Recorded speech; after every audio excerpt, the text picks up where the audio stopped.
How do you like your new, almost done training room? Okay, good. This is great, huh? I think between Rob, between Vicky, and everybody, they came up with a great concept. Well, welcome to 2016 Vision Speech. I've been doing this for the last 11 years. And I look at the data, and I get this data, by the way, the national data, we get it from Keller Williams International. The local data, that's what Iman gets this data from local level. So she has a lot to do with this information that I'm about to share with you today. Why vision is so important. Looking at the past, it kind of gives us a direction of what the future looks like, right? And how important vision is. And I'm going to give you an example. A few months ago, we had an award ceremony, and it was at the country club. 150 realtors went there. I went there with Mark Chappell. On our way to the country club, I saw this house on the left-hand side as I was driving in. I think it's on Country Club Drive. And it's very beat up. And I asked Mark, I said, man, this house is really in bad shape. I wonder who owns it. And let's find out. And he says, well, on our way back, we'll look at it. On our way back, we looked at it, we peeked through the window. It was very beat up. I said, find out for me who owns it. I'd like to buy it. Or we can buy it together. So he pulled the information, and an attorney owned it. And now I closed escrow on this property for $200,000. Wow. But this isn't what's interesting. My aha is this. 150 realtors went into that ceremony. She didn't get any calls from anybody. Why? Sometimes we see or we look, but we don't see. And I want, so many of you passed by $25,000 or $30,000 opportunity, right? So vision is important. What's your vision of your life? What's your vision of your future? And what tools you're going to put in place that's going to take you there? You with me? What tools and systems and what are the things that you need to do to take you to that vision? Once that's clear, you will see with much more clarity. What's worse than being blind is being able to see, but have no vision. So with that being said, this information that I'm about to share with you today is very important information. Yes, it's a little bit boring, but it's important for you to understand it. No need to take any notes. I will email you this whole presentation. So please try to just focus with me, understand it. Even after today's class, take some time and learn it. And that's what separates you from the rest. Okay? As a matter of fact, we'll take in a video, so if you decided to watch it again, you're welcome to do so. So learning it is very important because when you sit with your client, that's what makes you the expert, is by knowing your numbers, right? And I guarantee you, not I bet you, I guarantee you 99% or more of the Asian population do not have that. So take some time and learn it. Okay, so what we're going to do, we're going to look at first at the numbers that drives the real estate in the United States. Number one, it's home sales. Number two is home prices, months of supply, and mortgage interest rates and affordability. Are these important numbers for any realtor to understand? Yeah. Yes. Okay, so let's look at home sales on an annual basis. In 2015, it was a great year. As a matter of fact, it was the best year in real estate sales on a national level, the best year since 2007. 5.3 million homes sold in the US, right? So there was a lot of activity. So if you experienced a great year, you know that it was a great market and a lot of sales took place. Now, if we look at our local, we take that national, and then we look at our local level. What did we do last year? We sold 58 homes, 5,658 homes. If we look at sides, we doubled it. So that's 11,336 homes sold in the Antelope Valley, right?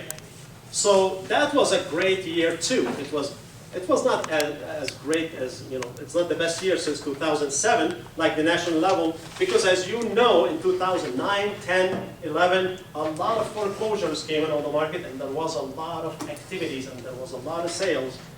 2009, 10, and 11, there was a lot of transactions. But it still, 2015, it beat up 2013 and 14, and we sold more houses in 2015, right? Yes. So you had a great year in 2015? Yes. I hope so, because that was a great year in sales. Now, if we look at the homes and the appreciation, the houses go up in value. 2015, it reached, I'm talking about national level now for a second, it reached the peak of the market, which was in 2006, 222,000 was the median price home in the US. That number, we hit that number in 2015. We hit the number 222,000. That is the average or median price home in the United States. But if we look since 1989, and if homes were to appreciate at 4% year over year, we should be at 250,000. You with me? Yes. But yet we ended the year at what? 22. 222, right? So there's a 17% gap.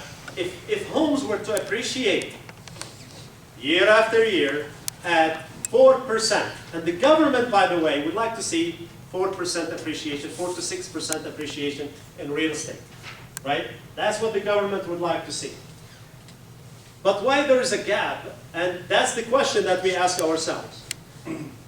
Do you think that the market adjusted and there is a new trend going on and it should be at that level, or we're going to catch up? I think because not everything has increased in value at 4% ratio year over year, I think there's a new trend line. So I don't foresee that the market will catch up and rise another 17% in the near future. You with me? Yes. And if at any time, if something I explain and you didn't get it, I'll be glad to elaborate a little bit more. So I think there is a new trend line for the real estate appreciation. Okay. Looking at the local market, we started the year in January. Median price home was at 211,000, the AV. We finished the year at what? 243. 243,000. And you could see how the market adjusted throughout the year. So what did that tell us? That the houses are going up. Yep, there's appreciation. The homes are going up from where we start and where we finished the year. So this is the last 3 years, and I just did this graph for you to look at it, what happened in 2013, 14 versus 15. And you could see the difference in median price home throughout these 3 years, right? So people that they bought in 2012, what happened? What happened to them? They got equity. They're sitting on pretty equity, Yeah. right? They got equity. And as you guys remember, in my speech in 2011 and 12, I said this is a great opportunity for you to buy real estate, and as time goes by, that window will close, right? Yes. So this is important information for you to know. Okay, if we look at the monthly sold units, you could see real estate market, it's a little bit seasonal. We started January, February, it's a little bit slow, it picks up. and toward the middle of the year, and tapers down toward the end of the year. Okay, months of supply. Why is that important? Supply and demand. What's a flat market? How many months of supply to have a flat market? 6 months. 6 months. Now, if we look at a national level, it's under 5 months. So when you don't have enough inventory, what happens to the market? Prices go up. Prices goes up, right? So that's why last year there was a good appreciation of real estate throughout the country, and on a local level as well. So we're looking at to see, how many units we have in our local market. Pending, we have 980. Active, 911. This is as of a few days ago. So 911 homes available on the market, but if we're selling 56 homes a year, how many months worth of inventory do we have? Less than 2 months. If we're selling 5,600 homes a year, how many months worth of inventory do we have? Less than 2. It's about 2.5 months, Less than 2. right? But if we add to it the pending, we have about 4 months. So what does that tell us? This data, what does it tell us? It's still a seller's market. And with the seller's market, what happens to prices? Prices appreciate, right? They're going up. But when it's going up at a high pace, what does that say to us? It's a little bit scary. If homes were appreciating at 4% year over year, that's the norm, that's okay, that's a steady market, that's a good market, that's a good appreciation. But when it starts appreciating at 7, 8, or 10%, sooner or later, affordability is going to become an issue, right? Okay, so homes that are in escrow, median price 2016 at 236, and we finished the year at 224. So homes are still going up in value, and the active, I think it's a little bit high because there are some highly priced homes. I think it's a little bit high.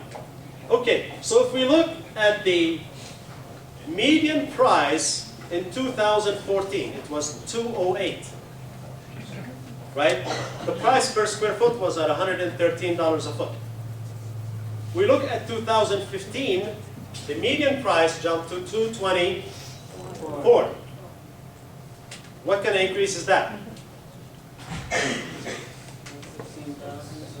It's about 8%. On an average, real estate appreciated in the Antelope Valley at about 8% in 2015, right?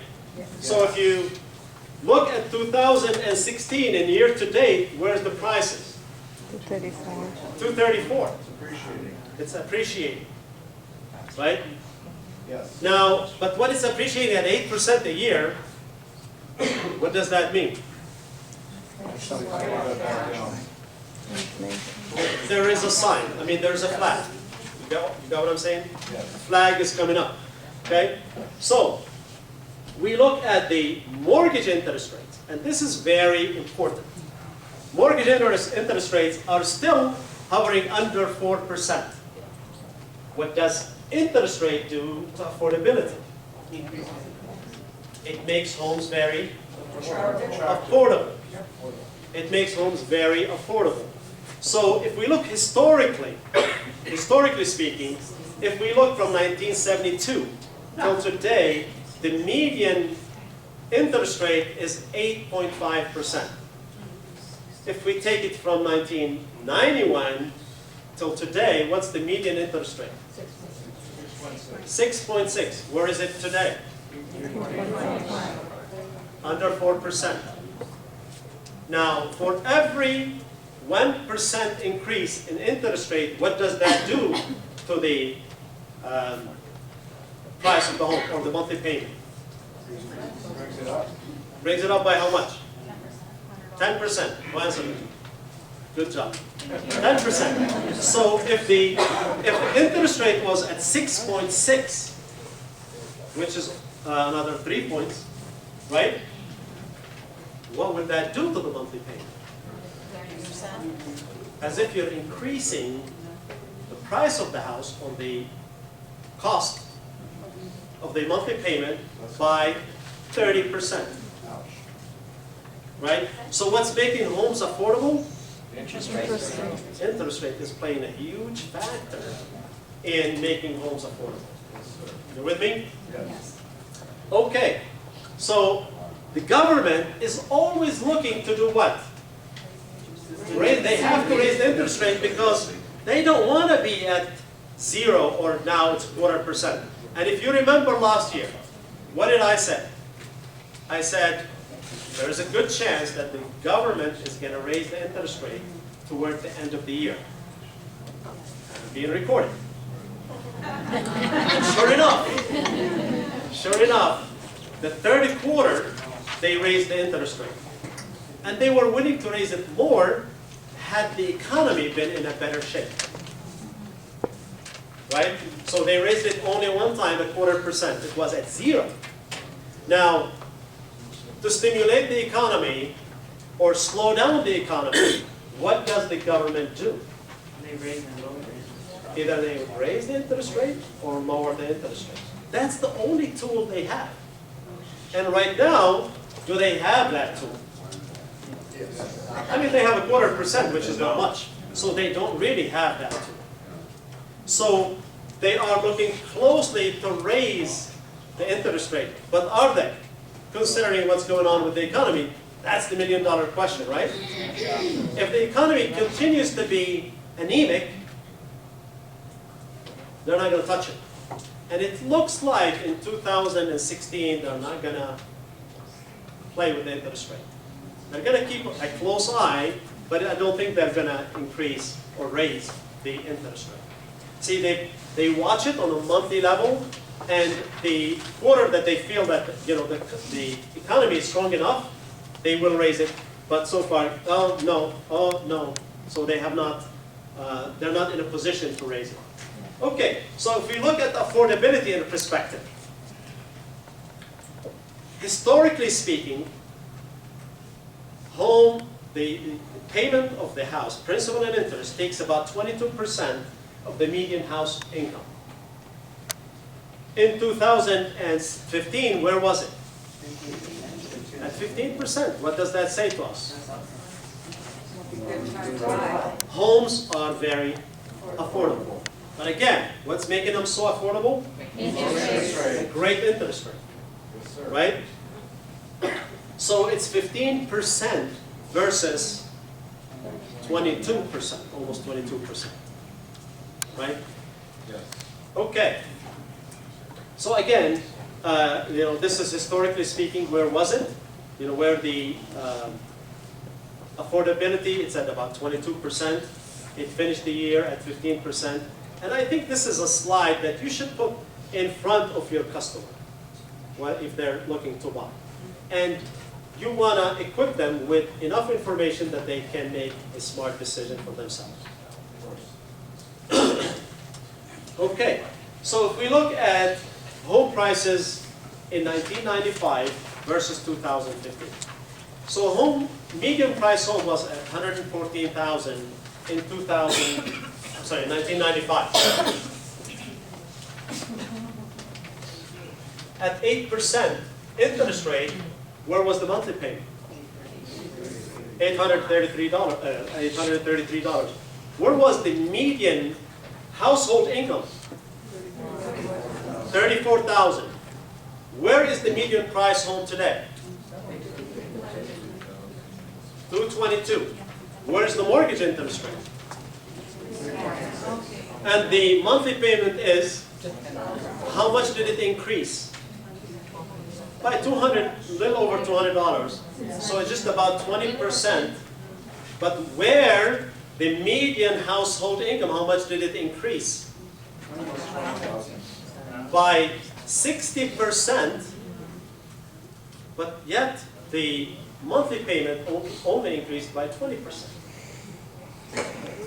Now, if we change the interest rate here to 6.6%, what would happen?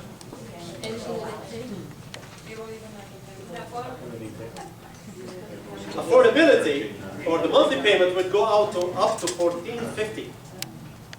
The monthly payment here will go to $1,450. Makes a big difference. That's principal and interest, not including taxes and insurance. Are those today's values adjusted for inflation? The adjustments? Yes, Okay. yes, yes. Any questions on that? Do you think you can share this slide with your clients? Yes. Do you think it's beneficial? Yes. Of course. Okay, good.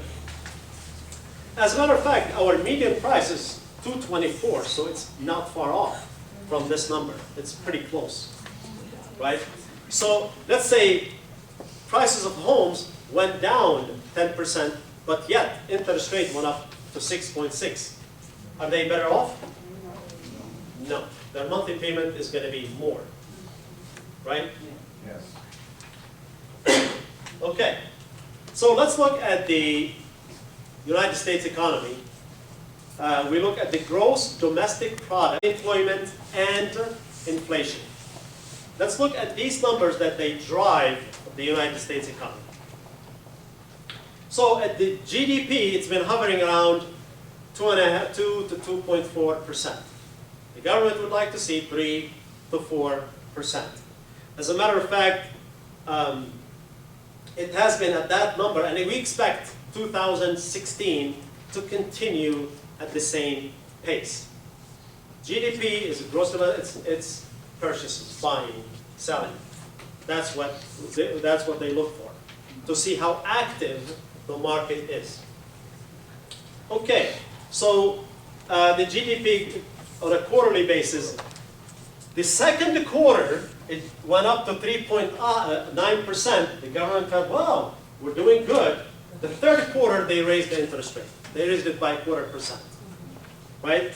And then they said, well, we're not doing that good, so we're not going to raise it anymore. So they're under pressure to raise it, but yet they want to make sure that they don't mess up with the economy.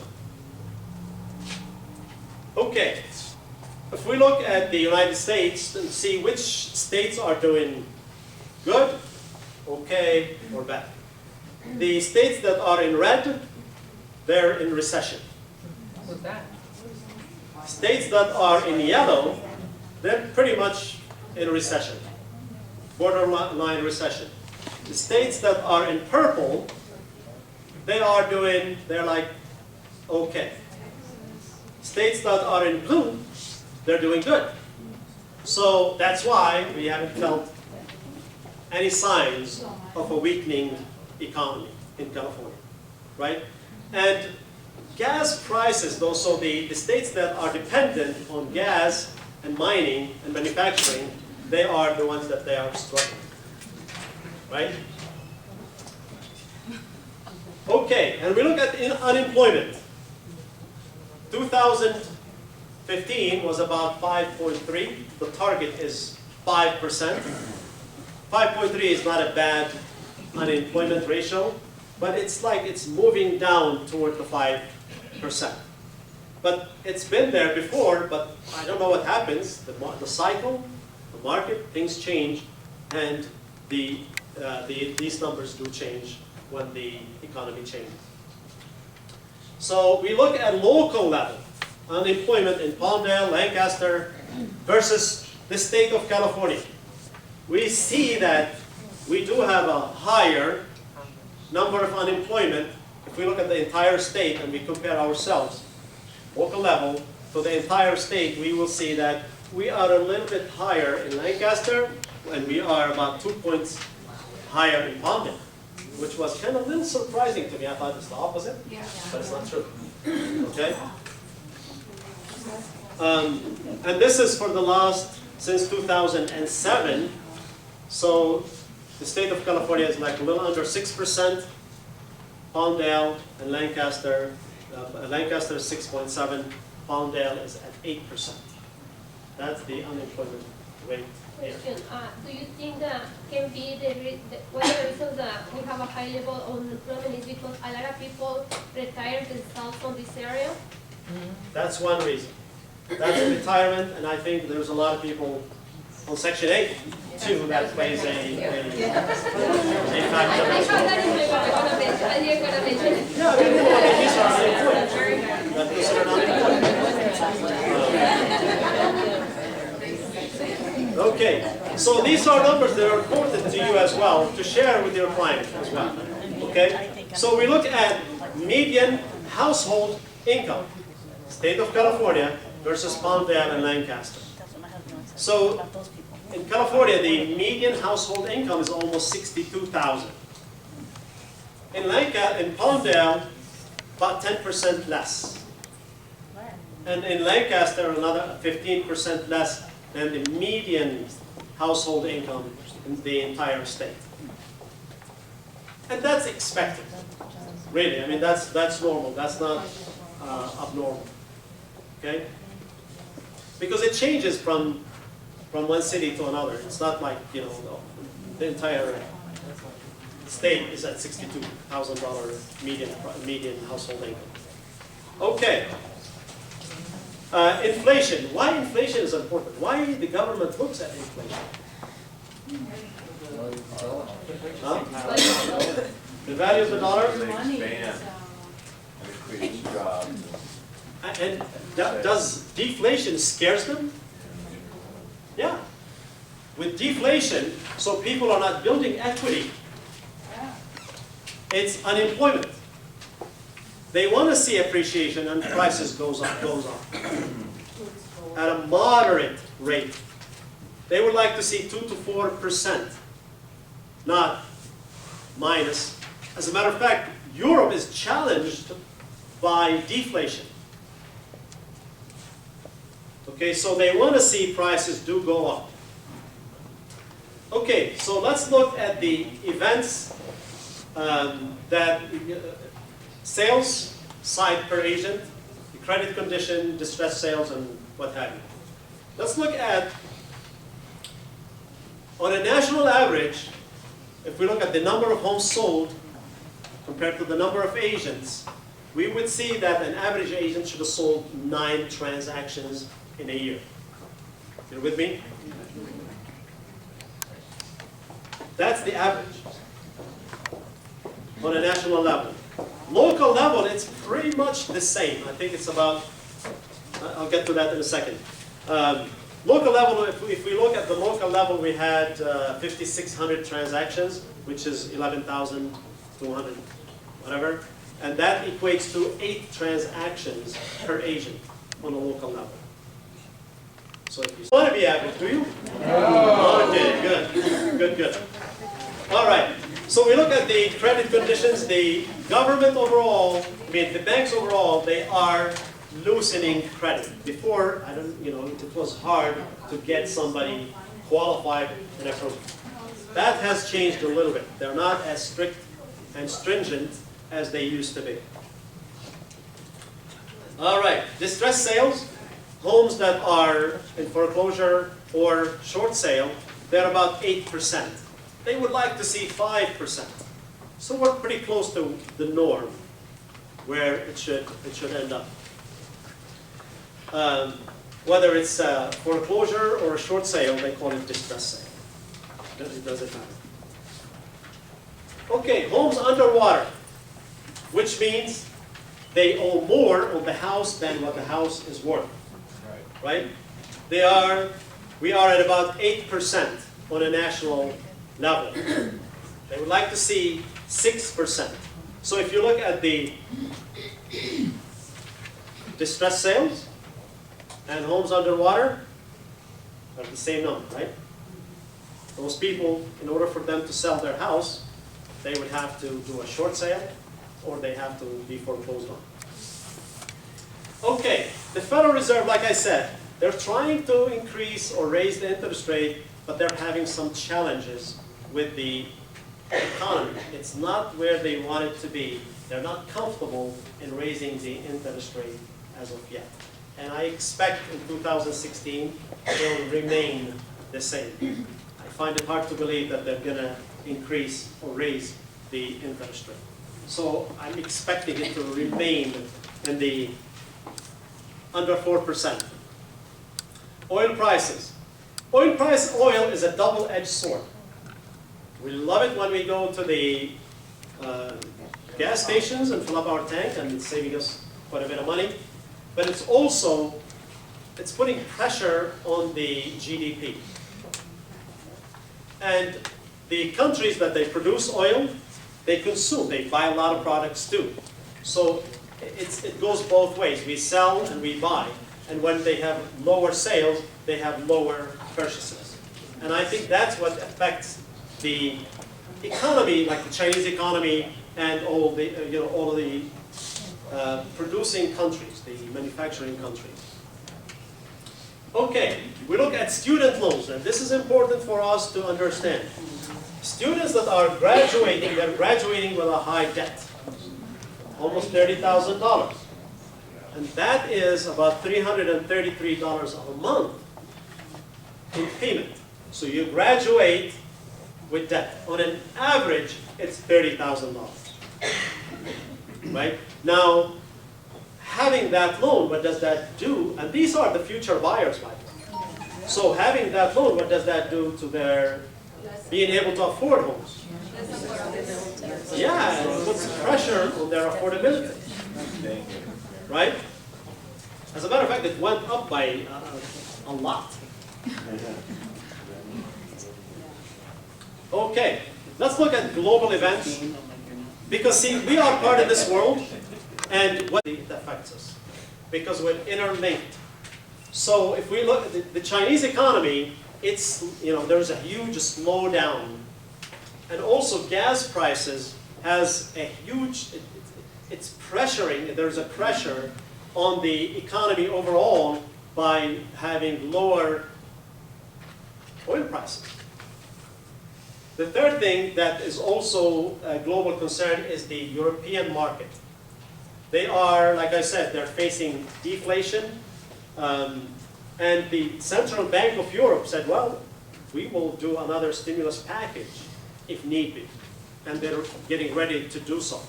I visited my cousin in Spain. They're still, real estate is still, undervalued. And they have not recovered. They have not recovered.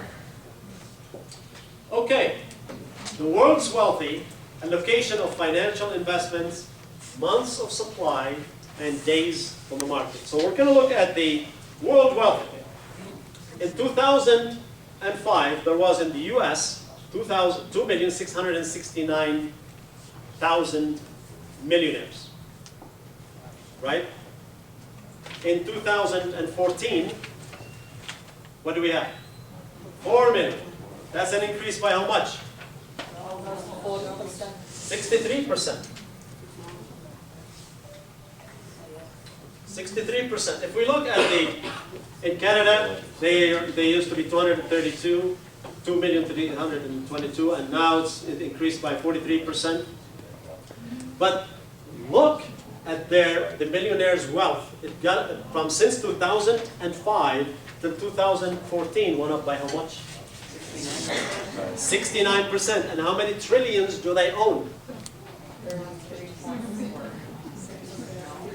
56.4 trillion. So can you imagine 14.6 million people, their net worth is 56 trillion. So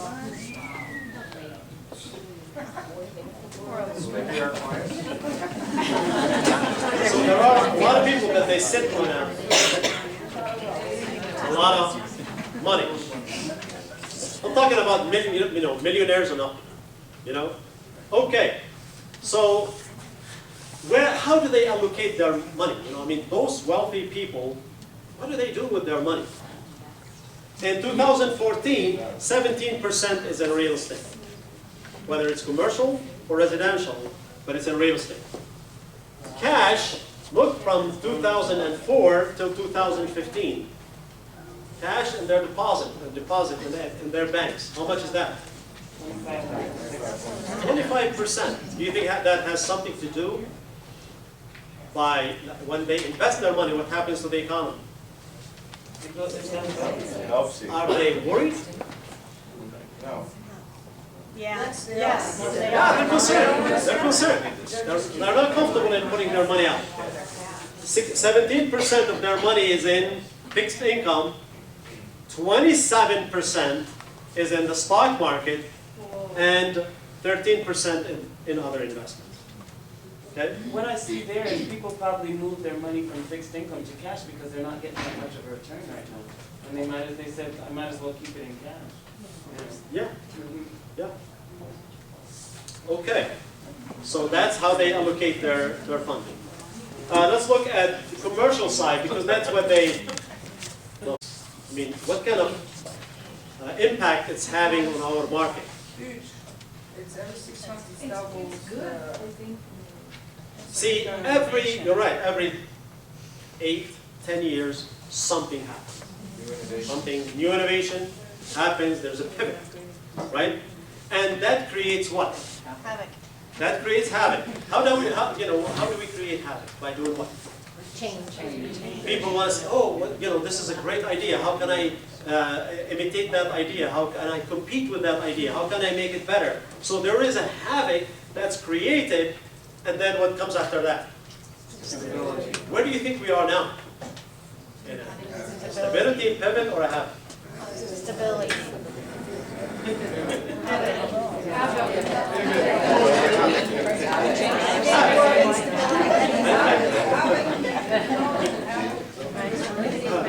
See, when there is like, no, and the fight is, the havoc is over what? In the real estate industry.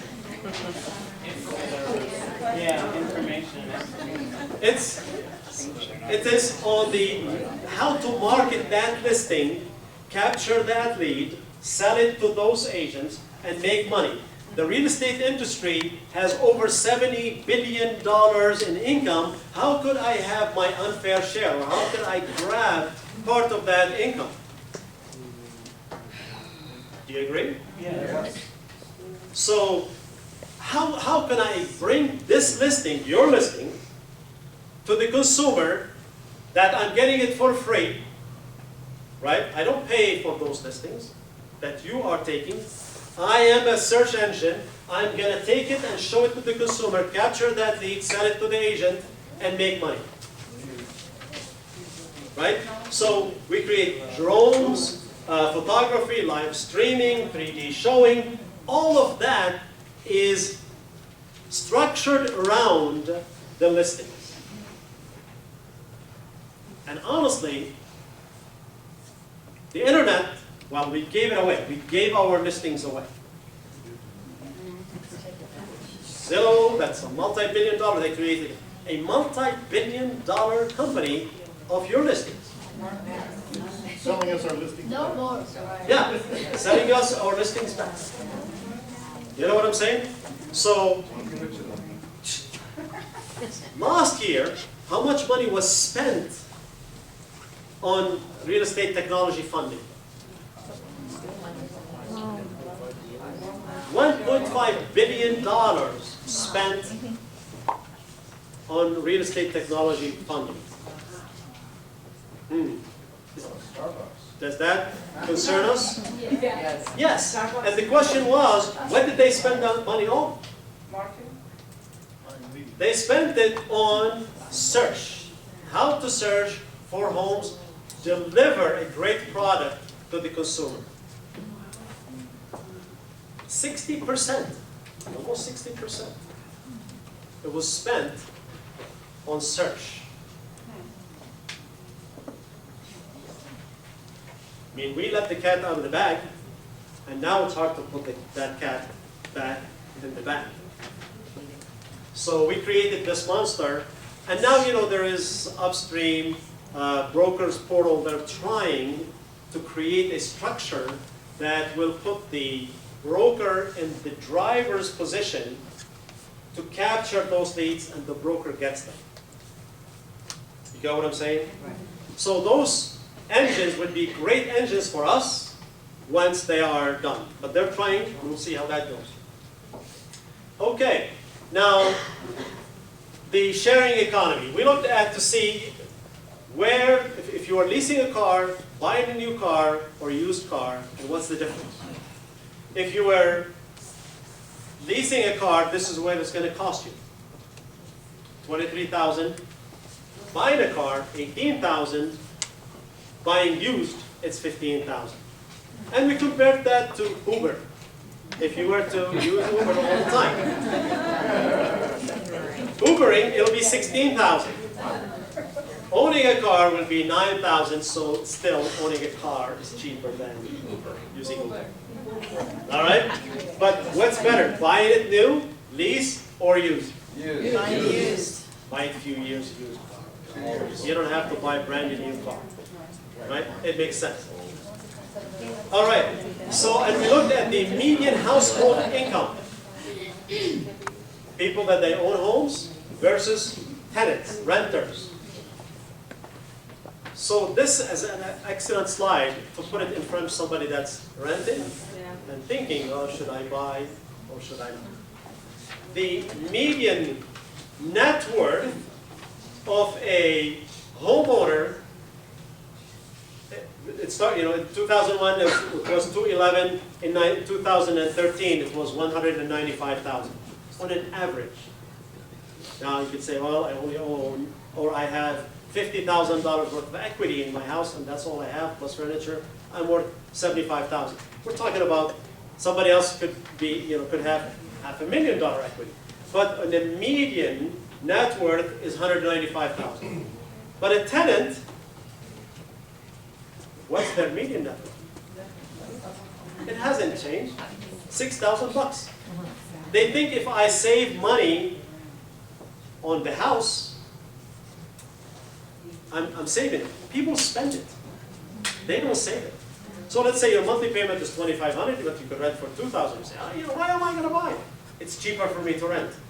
But really, is it? No. Is this a great slide to put it in front of your client? I love it. So the difference is $190,000. So if you're renting, it's crucial that you buy, right, and build equity. And we are in this business, guys. This is our business. What a great business to be in. Amen. To help people buy home and build equity and have, build wealth Right. and pay off the darn house. Okay, so we spend a lot of money online. And if you could see, in 2007, we spent $2.6 billion, but the return was 3.36. It is upside down in 2015. We spent so much money, but the return on the investment is far less. Who's we? Is that just real estate? Yeah, I mean, this is what we spent on online advertising. Okay. So you have to watch your money and watch the return on the investment that you are making. So if I'm spending $1, I expect how much? $2. 3, minimum 3. 10 is better, but 3 is better. So I expect the 3 back. And some of us, hey, by the way, some agents do fantastic. And they capture a lot of leads and they have an amazing business from their advertising. But others are not. And if you're not, you gotta look at your numbers. If it doesn't make sense, guess what? God, do something. Cut it. Do something better. Do something else. That works. Watch your money. Watch your money. Watch your investment. Okay, consumer search. I mean, overall, a lot of consumers, they look online, they find properties, either their agent tell them, hey, listen, use this search engine, use my application, look at some homes. If you like something, let me know. A lot of times, we direct them because they really, the consumer is knowledgeable now that they can find homes online. Whether you're directing them that way or they're finding it for themselves. Right? But a lot of times they do find those properties themselves. Hey, listen, I like this house. I found it online. Would you show it to me? They do look online, but they end up buying it from who? From you. Okay, so this is the public portal that I was telling you about. And that's being built, and that's again designed to keep you as the contact person, not some search engine. Okay? Okay, this is what the National Association of Realtors, they do each year. They provide us with some data that is important to us to know and understand. So I'm going to share this data with you. First-time home buyers in 2015 was 32%. Of homes that are sold, 32% of them were first-time buyers. Where does the government would like to see that number at? 40%, right? The government would like to see 40%. What happened in 09 and 10? Why did we have so many first-time buyers jump in onto the market? There was the incentive, yes. And we stole those buyers from the future. You know, by creating that incentive, a lot of first-time buyers bought, but guess what? Whoever bought at that time, they're sitting pretty, Yes. right? It was a good time for them to buy. But doesn't it have to do a lot with their debt from college? It does, it does. So let's say somebody qualifies to buy a home with 200,000. If you add the college loan that they have and the monthly payments, it'll probably reduce their qualification to 150. It's the qualification issue. They qualify, but they will qualify for a lower value, right? Okay, so when we ask the reason, why are you buying a home? The first one, oh, I just want to buy a house. They want a larger house. It's a job related. We're moving from this area to that area. That's why we're buying a home. Change in family situation. My kids grew up and now by myself, just me and my wife, and now I want a smaller house. All of that, but where comes in financial security? They're not motivated. Unfortunately, there is a lack of what? Lack of logic, too much emotions. Buyers buy with them. Because we don't educate the buyers how important that is to buy a home. And it's your job to educate your clients that where is or what is their best investment. And guide them. You are their, they're relying on you for knowledge. And if you don't have it, guess what? Yeah, somebody else could furnish that information for them. So you want to be knowledgeable, and that's why I tell you, go back and look at those slides and see how many of those slides you will use in your presentation, right? Yes. So the financial security, it's at the bottom. That's ridiculous. That is ridiculous. That's a huge gap. And if we look back at the renter versus homeowner, and who has more net worth, Homeowner. and yet they don't buy it for financial security. Are you going to send the slides to us? Yeah, I'll email the slides to everybody so you'll all have it.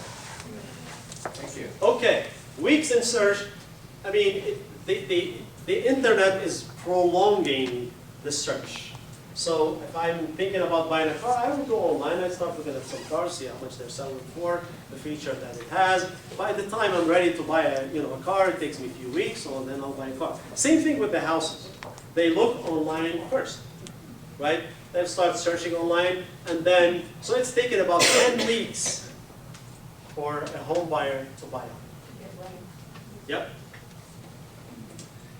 So the data shows, this is from NAR. They first looked online, contacted a realtor, looked for information, visited open houses and what have you. That's the process that they go through. Now, the KW application, it's your best tool to keep your name in front of your clients. And I will encourage you, every client you have, make sure you share your application with them. They can search for homes, they can find out how much their mortgage payment, they can contact you, and it's always you. And it's in their hands. That's what counters Zillow and the other search engines, is by you giving your application to all of your clients. And I'll bet you anything, most of us in here, we have not given it to them. And it's sad. And believe me, they will take it with a smile. They will love to have it. I've given it to so many and they appreciate it. Okay? All right, so information source, again, online, and the agent. I mean, you know, they look online, but they end up in calling you and talking to you and discussing the purchase of their home with you. Okay? Yard sign and you know, goes down and down. Relocation companies are like really minute, less than 3%. Television, billboards are at the bottom of the list. But the first thing when they start searching is online. But they end up calling you. All right, the internet, it's 44% real estate agent, how they found, how buyers found their the home that they purchased. A real estate agent, yard signs, friends or neighbors. And also the value of the website features. If you are building a website, you want to make sure that you put in this information. Number one, detailed property information. That's what the consumer would like to see. Property photos, neighborhood information, and down the list. So when you're building a website, how do you want to structure it? That's the way you want to have it structured.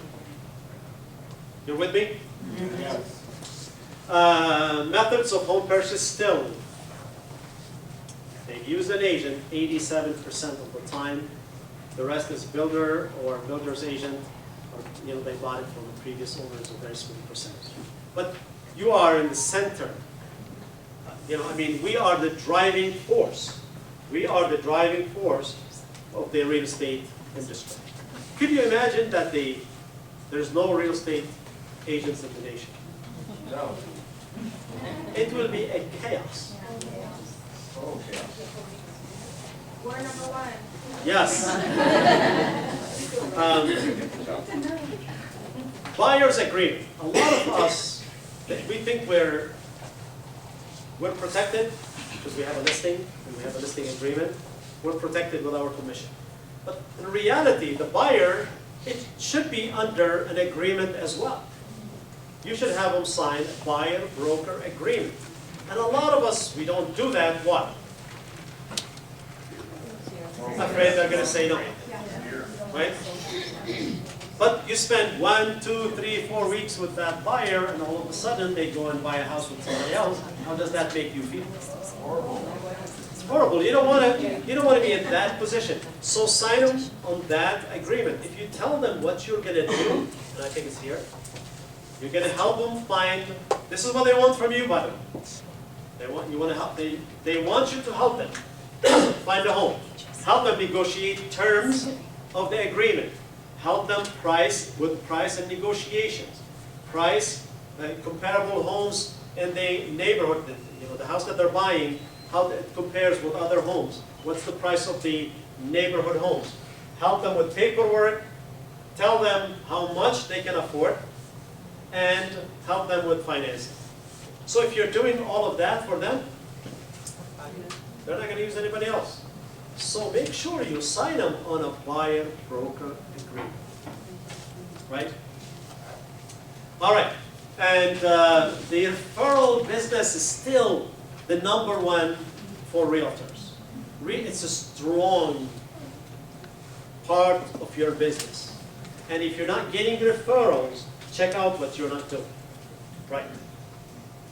Okay? So you should have a huge referral business. And the reason a lot of us don't have a referral business, because we don't have a database. Because we don't stay in touch with our clients. Because we don't ask for business. Right? So that's what's happening with a lot of us, that we don't get enough referrals because we don't stay in touch. Your business is your database. Okay, and if we ask buyers how many agents did they interview, the vast majority is what? None. If you are first, you have a 67% chance you are their realtor.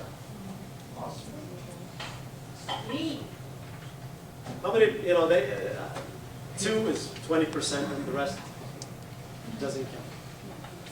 What's important to the buyers is your reputation, your honesty and integrity, you know, your family friend, and then knowledge of the neighborhood, and it goes down and down. That's what's important to the buyer. Okay, homeowners financial investment. So in 2005, it's evident that real estate is considered a good financial investment. A lot of people think it is a good financial investment, but is it a financial security for them? They don't value it that. They don't do it because of that, which is crazy. Because it's long term. Right. And when we ask buyers, would you use your realtor again? 88%. They said, yes, we will. But only 12% do. Why? Because again, we do not stay in touch. Okay, yeah, again, referred by friend, referral business. And this is what sellers interview also. When 72%, if you arrive, if you are there first, you're likely to get the list. Okay, what sellers want from their agent? Help them sell their home, price it properly, find a buyer, and help them with the paperwork. Sellers, would they use their realtor again? Again, the same number. 84% said yes, we will. Or most probably we will. Again, that plays into what? Your database. Stay consistent with your database. All right. 89% of homes sold are sold by agents, realtors, and I hope that you got some great information that you could use for your business, and I appreciate your time.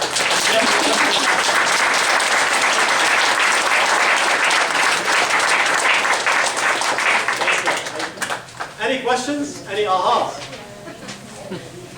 You lied in the beginning. That wasn't boring at all, Sam. Very good. I make it exciting. I'm all, that's it? Any questions? Any ahas? I would like your ahas. What did you get out of this class?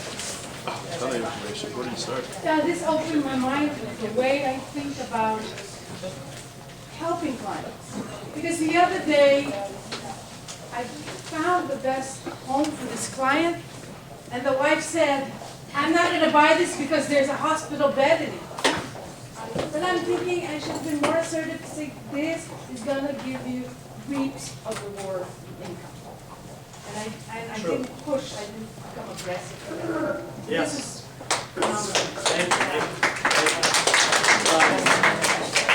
phenomenal. Is that we all think that the economy is going down everywhere, not only in the United States, but everywhere. But see, the wealth actually increased. It actually doubled since 2005. By the way, we are 4% of the world population, and 30% of the world wealthy are in the U.S. So what does that say to us? We have a lot of opportunity.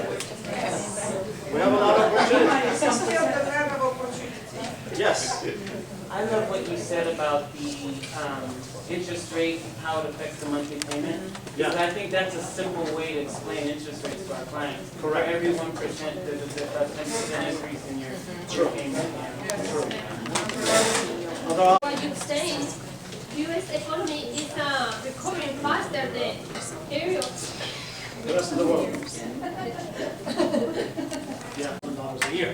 And if that number does not make sense, I would not buy it. Right? So those numbers are not making sense to me nowadays. Retail. Although the interest rate is playing a huge factor in making homes affordable. So would you purchase that property for $200,000 and flip it? Yes. Yes. The one I'm buying now, I'm flipping. I mean, thanks to Mark. He made it happen for me. What do you think about 2017? I think this year we're in a decent shape. 2017, questionable. I mean, there could be a correction. There could be a correction. It's questionable. I mean, right now, I mean, it's a strong market. But again, in 2005, it was a strong market. After the elections, usually there are changes. True. True. You think they'll leave interest rates alone until after the election? Yes.